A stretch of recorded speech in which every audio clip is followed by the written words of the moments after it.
Oh, I think you fixed it. Come on out and show the camera.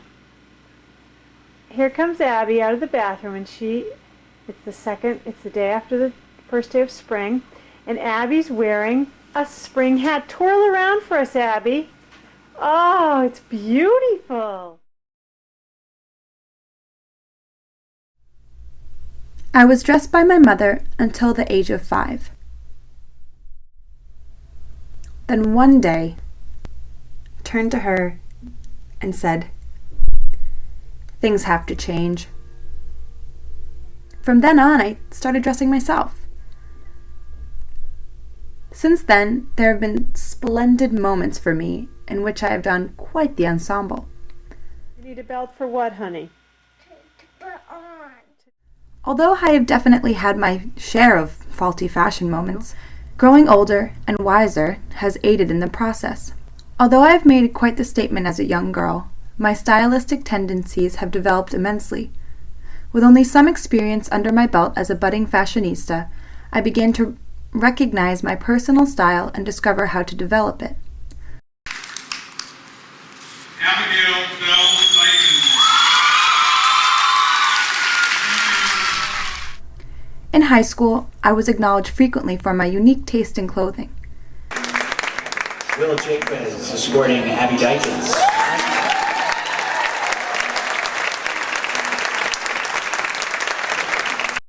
My peers would constantly inquire, "Where did you get that?" Give me compliments such as, "How are you so put together?"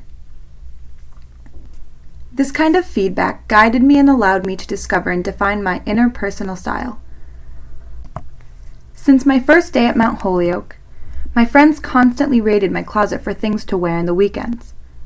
My friend Caroline has in fact dubbed me the fashion queen, and is convinced that I will own my own vintage boutique one day. But they don't even know where I find all this great stuff. But you might be surprised to find out where the stuff comes from. Here are several examples of ensembles I have put together. They include both items I have purchased from thrift stores as well as items at quote-unquote retail price.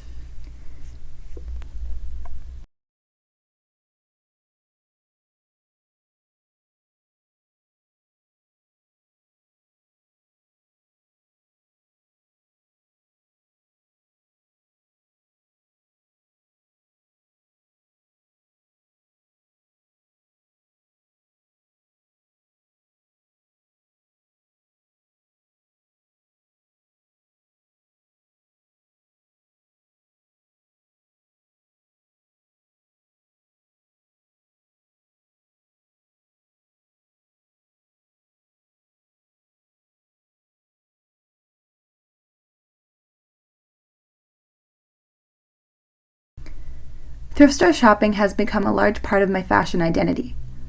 Overflowing with items typically costing less than $3, I have honed my rummaging talent while applying my mother's expertise.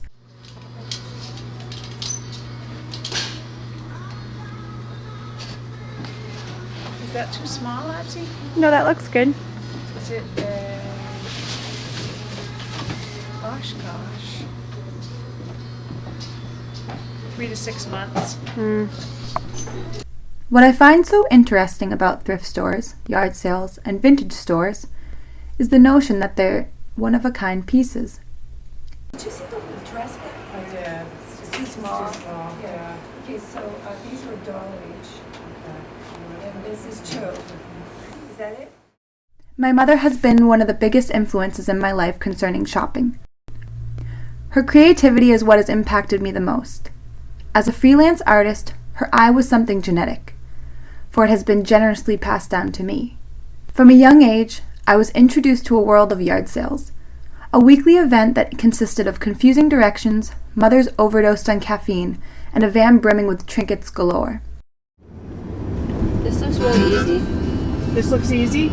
Yeah, 6A, and then you do a slight left at High Street and you turn right at Williams Path. And keep your eyes wide, the chance won't come again. And don't speak too soon, for the wheel's still in spin. And there's no telling where it's aiming.